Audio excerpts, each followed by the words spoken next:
কোন একদিন দেশের আকাশে কালেমার পতাকা উড়বে, কোন একদিন দেশের আকাশে কালেমার পতাকা উড়বে, সেদিন সবাই খোদাই বিধান পে দুঃখ বেদনা ভুলবে। আল্লাহর বিধান পাইলে না শান্তি মুক্তি কামিয়াবি। সুবহানাল্লাহ। আল্লাহর বিধান ছাড়া মুমিনের অন্তর কখনো শান্তি হইতে পারে কন্যা। এই যে দেখেন না দুনিয়াবি বিধান, হাই রে শয়তানি। ওমা 18 বছরের আগে মেয়েরে বিয়ে দেওয়া যাবে না, বাল্য বিয়ে হয়ে যাবে। তো আমার মেয়ে যে 18-র আগে পালায়া যায়, ওই সময় কি হয়? 18-র আগে মেয়েরে আমি বিয়ে দিতে পারবো না, তো পালায়া গেছে যে 18-র আগে বয়ফ্রেন্ডের লগে পালায়া গিয়া বাচ্চা এসে গেছে যে, এটার কি হবে? এখন কি হবে? শয়তানি। আজকে আমি যখন ফেসবুকে এটা নিয়ে পোস্ট করছি, এক মেয়ে 11 বছর 12 বছর বয়স, 12 বছর সম্ভবত, 12-13। এখন এই দাজ্জালি মিডিয়া বাংলাদেশের উইটা পড়ে লাগছে ওইটা শিশু প্রমাণ করতে। তো শিশু বয়ফ্রেন্ডের সাথে পালায় যায় কেমনে? একটা দেখলাম আওয়ামী লীগের আমার পোস্টে কমেন্ট করছে, মানে আমার বিরুদ্ধে আর কি, এই মতের বিরুদ্ধে। এরা জানেও না এরা যারাকে জাতির পিতা বলে, এরা আল্লাহ মাফ করুক, আমাদের জাতির পিতা হযরত ইব্রাহিম আলাইহিস সালাম। এরা যাকে জাতির পিতা বলে, ওই জাতির পিতার যে বউ শেখ ফজিলাতুন্নেসা মুজিব, সেও 9 বছর বয়সে, 8 বছর বয়সে বিয়ে হয়েছে। মানে শেখ হাসিনার মার বিয়ে হয়েছে কয় বছর বয়সে? এখন যারা কয় যে অল্প বয়সে বিয়ে হইলে বাচ্চা একটু ত্রুটিপূর্ণ হয় বা বাচ্চা জ্ঞানী হয় না, তো একজনের জ্ঞানে দুপুরা দেশ ধ্বংস।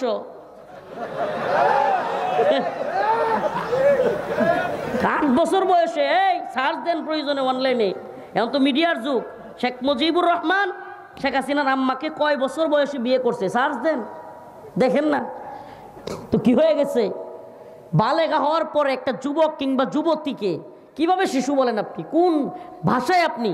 তো ওকে শিশু বলে বিয়ে দিবেন না আপনি। ওই শিশু পালায় গিয়া যদি বয়ফ্রেন্ডের সাথে, আপনার ইজ্জত যাবে, আপনার সম্মান যাবে। ওটার পেটে যদি বাচ্চা আসে, তখন এই বাচ্চার দায়িত্ব কে নেবে? বলেন না? এই জন্য আল্লাহ পাকের বিধানগুলোকে যারা পাল্টাইতে চায়, এরা শান্তি আনতে পারবে না, এটা মনে রাখেন। আল্লাহর বিধান পাল্টায় শান্তি আসবে অসম্ভব।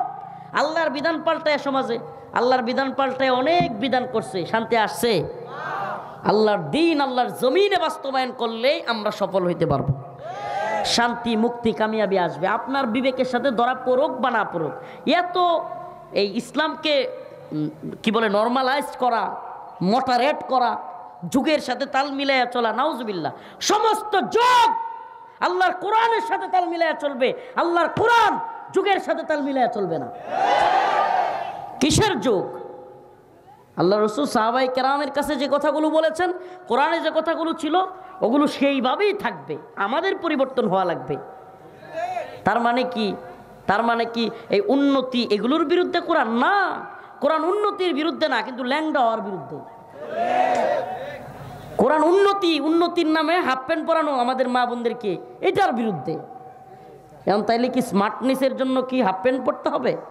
এখন নতুন স্মার্টনেস বেরিয়েছে, তাইলে ওইটাও তো পড়তে হবে। প্যান্ট সিরিয়া কাইটা, এটাও নাকি স্মার্টনেস। শুনেন না আপনারা, দেখছেন না? প্যান্ট কাইটা ফেলে এই নেই সিরা, তারপরে এটা কি ল্যাংডা হয়, আরেক স্মার্টনেস। ওই যা প্যান্ট হাঁটুর সাথে এই নেই কাইটা যদি স্মার্ট হওয়া যায়, তাহলে ল্যাংডা হয়ে যা, তুই আরো বড় স্মার্ট। রুচিতে কুত্তায় পেশাব করছে। সমস্যাটা মূল জায়গাটা হলো এদের রুচিতে কুত্তায় কি করছে, এই জন্য এরা এখন কানে দুল পরে হাই রে না লইতে জীবন রে, কানের মধ্যে দুল লাগাইয়া নিজের স্মার্ট মনে করে। তাইলে বেটেন তো আরো বড় স্মার্ট তোর চাইতে, তো তোর সামনেটা কাইটটা তারপরে হয়ে যাও, এটা বদমাইশি করবার জায়গা পায় না। মানে কথাগুলো একটু করা হয়ে যাচ্ছে, মাফ করবেন আমাকে। কিন্তু আরে ভাই, আগের জামানায় এই তো কিছুদিন আগেও নিজের সন্তান শক্তিশালী হইলে 2-4 জনকে ফালাইয়া দিতে পারলে, পুরুষত্বের একটা ভাব থাকলে মানুষ তারে পুরুষ কইতো। আর এখন ভাব টাপ নিয়ে আসুল মহিলাদের মতো রাইকা কানে দুল লাগায় ঘুরে, এটা নাকি স্মার্ট যুবক। আল্লাহ মাফ করুক, চাচাই খেপছে, কয় পেট কেটে বাইর করেছে। প্রিয় ভাইয়েরা আমার, বন্ধুগণ আমার বোঝানোর উদ্দেশ্য হলো স্মার্টনেস কোনটা? স্মার্টনেস তো সেটা যেটা আল্লাহ যেইভাবে তোমাকে বলছে সেইভাবে চলা, ঠিক না? স্মার্টনেস কি মহিলাদের মতো কানের দুল লাগানো? স্মার্টনেস কি এই যে প্যান্ট কাইটা চিরা পরা? স্মার্টনেস কি গলায় মেয়েদের মতো চেন লাগানো? নাউজুবিল্লাহ, এগুলো স্মার্টনেস না। এগুলো নতুন প্রজন্মকে, ইসলামের এই নতুন যুব প্রজন্মকে নিজেদের আসল চরিত্র ভুলাইয়া দেওয়া, যে আমরা যোদ্ধা ছিলাম। আনা নবিয়ুল মালহামা, আমার রাসূল ছিলেন যোদ্ধা নবী, আমার রাসূলের সাহাবায়ে কেরাম ছিলেন যোদ্ধা। তারা দ্বীনের জন্য প্রয়োজনে জিহাদের ময়দানে কাফেরদেরকে নাস্তানাবুদ করে দিতেন। আইদু লাহুম মাস্তাতাতুম মিন কুওয়া আমির রিবাতিল খাইল তুরহিবুনা বিহি আদুওয়াল্লাহ ওয়া আদুওয়াকুম। আল্লাহর শত্রু এবং ইসলামের শত্রুদের সামনে তারা কম্পন তৈরি করতেন। আর এখন কম্পন তো দূরের কথা, তোমার মতো স্মার্টনেস রে দেখা কাফের মুশরিকরা কইব এরা তো আমার জাতি ভাই, আয় কোলাকুলি করি, প্যান্ট মুইতে ভিজাই লাই। অনেক প্যান্ট এমন পরে নাউজুবিল্লাহ যে প্রস্রাব করতে গেলে অনেকটা পরে যায়, আছে না নাই? এলে কইলাম যে প্যান্ট মুইতে ভিজাই লাই। আল্লাহ আমাদেরকে মাফ করুক, বলে না আমিন। এগুলো সফলতা নয়। মুমিনের সফলতা কোনটা? আল্লাহর ভয়। মুমিনের সফলতা কোনটা? কোরআন সুন্নাহ অনুযায়ী চলা। সুবহানাল্লাহ, এর চাইতে বড় সফলতা আর কিচ্ছু নাই। ও মিয়া, প্রিয় ভাইরা আমার, বলেন না সারা দিন সারা রাত এই কি বলে টাকা পয়সা কামায়া, চাকরি বাকরি কইরা, গান কইরা, কনসার্টে গিয়া, বিভিন্ন কিছু কইরা, শুক্রবার জুমার নামাজের পরে জুমার নামাজটা পইরা বাইর হইয়া যে অন্তরের প্রশান্তিটা পান, জীবনে আর কিছুর মধ্যেই প্রশান্তি পাইছেন? মুমিনের সব জুমার নামাজ পড়ে বের হইলে, আমি জানি না আপনাদের হয় কি না, নামাজটা পড়ে বের হওয়ার পরে মনটা কেমন লাগে? ফ্রেশ লাগে কি লাগে না? এই স্বাদ, আরে কলব, এ আত্মা নারী চিনে না, বাড়ি চিনে না, গাড়ি চিনে না, টাকা চিনে না, সে চিনে তার মাওলাকে, যে তাকে সৃষ্টি করেছে। তাকে সিজদা দিলেই এই কলব প্রশান্ত হয়, ঠান্ডা হয়। সে আর কাউরে চিনে না ভাই, আর কাউরে চিনে না। সে সফলতা মনে করে সিজদা দেওয়ার মধ্যে। সুবহানাল্লাহ। এই অন্তর যদি শান্তি পাইতে চান অন্তরে, আরে ভাল লাগে না, কি আজীব রূপ যুবক যুবতীদের কমন কথা, ভাল লাগে না। আরে তোর ভাল লাগবো কেমনে বেটা, তুই নামাজই পড়িস না, নামাজ পড়ে দেখ না, গুনাহ ছেড়ে দেখ না, ভালো লাগে না? লাগে না? গুনাহ ছেড়ে দেখো, ভালো লাগে কি লাগে না? নামাজ নাই, এই সামনে রোজা আসতেছে, ও মা পরীক্ষা থাকে, বাবা মা নিজেরা রোজা রাখে, পরীক্ষা আছে, মেয়েটা ছেলেটার রোজা রেখে ফেলছে, ও মা বাপ আইসা বা মারে কয়ে মায়েরা রোজা রাখতে কইছে কেডা, এর পরীক্ষা আছে। হ্যাঁ, কেমন দিনটা বুঝছে, ইসলাম সে কেমন শিখছে, আল্লাহর ফরজ বিধান সে তার মেয়েরে দিয়া ছেলেরে দিয়া বাদ দেওয়া দিতেছে। পরীক্ষা, দুনিয়ার এই পরীক্ষার জন্য আল্লাহর ফরজ বিধানকে মাইনাস করে দিচ্ছে। এই দুনিয়ার পরীক্ষায় পাশ কইরা, বড় বড় ডিগ্রি অর্জন করে, উকিল, জজ, ব্যারিস্টার, বড় বুদ্ধিজীবী, কলামিস্ট হইয়া তোমারে নিয়ে রাখবো বৃদ্ধাশ্রমে। কারণ ওই যে রোজা না রাইখা তুমি পড়তে দিছো, তোমার জায়গা বৃদ্ধাশ্রম, তোমার জায়গা বাড়িতে নাই। প্রিয় ভাইরা আমার, কষ্ট নিবেন না বাবারা, মনে রাখবেন আল্লাহর দ্বীনের পথে চলা ব্যতীত, কোরআন সুন্নাহ অনুযায়ী চলা ব্যতীত অন্য কোনো পথে শান্তি, মুক্তি, কামিয়াবি, সফলতা নাই। قد أفلح المؤمنون الذين هم في صلاتهم خاشعون والذين هم عن اللغو معرضون।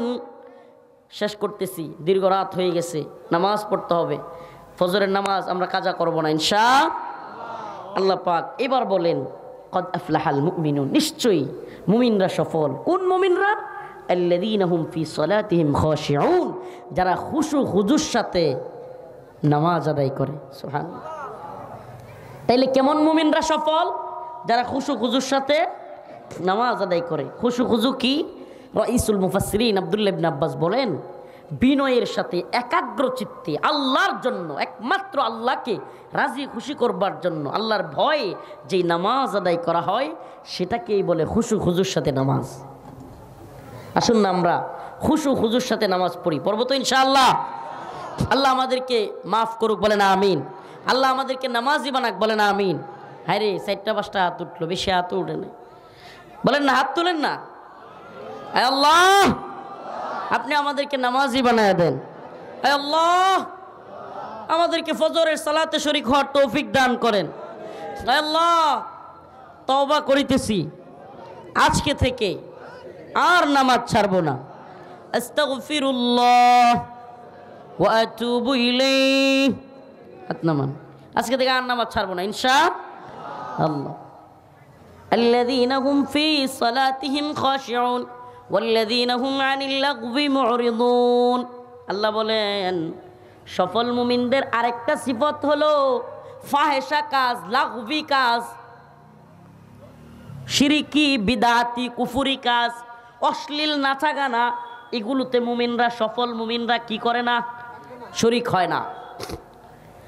ওয়াল্লাযীনা হুম আনিল লাগবি মুরিদুন ওয়াল্লাযীনা হুম লিয-যাকাতি ফাইলুন। সফল মুমিনদের আরেকটা সিফত, তারা যাকাত আদায় করে। তারা সুদ খায় না, তারা কি করে? যাকাত আদায় করে। ওয়াল্লাযীনা হুম লিফুরুজিহিম হাফিজুন। সফল মুমিনদের আরেকটা চরিত্র হলো তারা নিজেদের লজ্জাস্থানকে হেফাজত করে। কি করে? লজ্জাস্থানকে তারা কি করে? হেফাজত করে। সুবহানাল্লাহ। আল্লাহ রসুলের শেষ কথা, আল্লাহ রসুলের একটা হাদিস বলে শেষ করছে। আল্লাহ রসুল সাল্লাল্লাহু আলাইহি ওয়াসাল্লাম বলেন, যদি কোনো ব্যক্তি আমাকে 2টা জিনিসের গ্যারান্টি দেয়, আমি তাকে জান্নাতের গ্যারান্টি দিব। কয়টা? আল্লাহ রসুল বলেন, আমাকে 2টা জিনিসের গ্যারান্টি দিলে আমি তারে জান্নাতের গ্যারান্টি দিব। 1, জবানের হেফাজত করা, জিহ্বার হেফাজত করা। আরেক, লজ্জাস্থানের হেফাজত করা। আসেন না, এই 2টা গ্যারান্টি আজকে থেকে ইনশাআল্লাহ। লজ্জাস্থানকে হেফাজত করব, জবানকেও হেফাজত করব, জিহ্বাকে হেফাজত করার মানে কারো বিরুদ্ধে মিথ্যা না বলা, মিথ্যা সাক্ষী না দেওয়া, এই জবান দিয়ে কারো গীবত না করা, চুগলখড়ি না করা, কারো হুমকি দুমকি দিয়া কষ্ট না দেয়া। আর লজ্জাস্থানের হেফাজত করা মানে ইল্লা আলা আজওয়াজিহিম, স্ত্রী ব্যতীত এই লজ্জাস্থানকে অন্য কোনো জায়গায় ব্যবহার না করা। ইল্লা আলা আজওয়াজিহিম, মুমিনের যৌন চাহিদা পূরণ করবার একমাত্র শুধুমাত্র মাধ্যম হলো মুমিনের জন্য বৈধ পন্থায় স্ত্রী গ্রহণ করা। বলেন না, বৈধ পন্থায় স্ত্রী গ্রহণ করার মাধ্যমে আমরা কি করতে পারি? নিজের যৌন চাহিদা পূরণ করতে পারি। এছাড়া কোনোভাবেই জায়েজ নাই। এই নাউজুবিল্লাহর কালচার যেটা আসছে, এই যে কালচার আসছে, এই কালচার আসার পিছনে আমরা দায়ী। জিনাকে সহজ করা হয়েছে, আজকে জিনার পক্ষে আইন করা হচ্ছে। এই বাল্য বিয়ের আইন, এটা জিনার পক্ষের আইন। কারণ আপনি জিনা করতে পারবেন, মেয়ে ছেড়ে পালায় যেতে পারবে, কিন্তু বিয়ে করতে পারবে না। নাউজুবিল্লাহ, কি আর আজব ভাই। এখন 18-21 হইতে হইতেই, যুগ যেই পরিমাণে আপডেট হয়েছে, 18-21 হইতে হইতেই অনেক ছেলে মেয়ে পালায়া যায়, অনেক ছেলে মেয়ে অনেক ধরনের ফাহেসা কাজে জড়ায়া যায়। ভার্সিটিগুলো, কলেজগুলো যৌন চাহিদার আখড়া হয়ে গেছে, বেহায়াপনার আখড়া হয়ে যাচ্ছে। আল্লাহ মাফ করুক আমাদেরকে। প্রিয় ভাইরা আমার, কেন হচ্ছে? কারণ সময় মতো বিয়ে না দেওয়া। আমি আমাদের বাবা মাদেরকে বলবো, মুরব্বীদেরকে বলবো, আপনার সন্তান, যুবক যুবতী, আপনার মেয়ে, আমাদের বোনকে, আমাদের ভাইকে অবশ্যই বয়স হওয়ার সাথে সাথেই বিয়ে দিয়ে দেন। কারণ ওই মেয়ে ওই ছেলে গুনাহ করার কারণে যদি না বিয়ে দেন, আল্লাহ পাক আপনাকেও ওই বিয়ে না দেওয়ার কারণে পাকড়াও করবে। শুধু ওই যৌবন বয়সে মেয়ে ছেলে তাদেরকে আল্লাহ পাকড়াও করবে না, আপনাকেও পাকড়াও করবে আল্লাহ। এই জন্য সময় মতো বিয়ে দিয়ে দেওয়া, এটা প্রত্যেকটা গার্ডিয়ানের উপর আল্লাহর পক্ষ থেকে দায়িত্ব।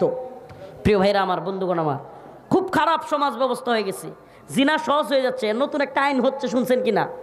নতুন একটা আইন হচ্ছে, যদি অনিচ্ছাকৃত সন্তান গর্ভে চলে আসে, চাইলেই যে কোনো মেয়ে সেই সন্তানকে হসপিটালে গিয়ে নষ্ট করতে পারবে। এই আইন হচ্ছে, নতুন সরকারের আইন এটা। নাউজুবিল্লাহ। আমরা এই আইন খালি একটু আগাইতে চাইলেই, হাসিনার কথা তো বাদ, আওয়ামী লীগের কথা বাদ, নতুন সরকারও যদি ইসলামের বিরোধী কোনো আইন করতে চায়, ওই আইনকে আমরা বাংলাদেশের জনগণকে নিয়ে, তাওহীদবাদী প্রজন্মকে নিয়ে ওই আইনকে ডাস্টবিনে নিক্ষেপ করবো ইনশাআল্লাহ। কথায় আমরা পরিষ্কার করে বলতে চাই, আমরা শুধুমাত্র আওয়ামী লীগের বিরোধী না, ইসলামের বিরুদ্ধে যে অবস্থান নিবে আমরা তারই বিরুদ্ধে।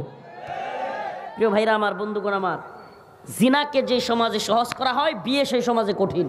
বিয়ে যে সমাজে সহজ, সেই সমাজে জিনা কঠিন। আল্লাহ পাক আমাদেরকে জিনা মুক্ত সমাজ গড়বার, রাষ্ট্র গড়বার তৌফিক দান করুক। আল্লাহ পাক আমাদেরকে সফল মুমিন হিসেবে নিজেকে গড়ে তুলবার তৌফিক দান করুক। ওয়া আখিরু দাওয়ানা আলহামদুলিল্লাহি রাব্বিল আলামিন। আসসালামু আলাইকুম ওয়া রাহমাতুল্লাহি ওয়া বারাকাতুহু। খাস করে দোয়া চাই, গত কয়েকদিন যাবত অসুস্থতার কারণে প্রোগ্রামে শরীক হইতে পারি নাই, আজকে দূরের সফরে আসলাম, আপনারা আমার জন্য খাস করে দোয়া করবেন।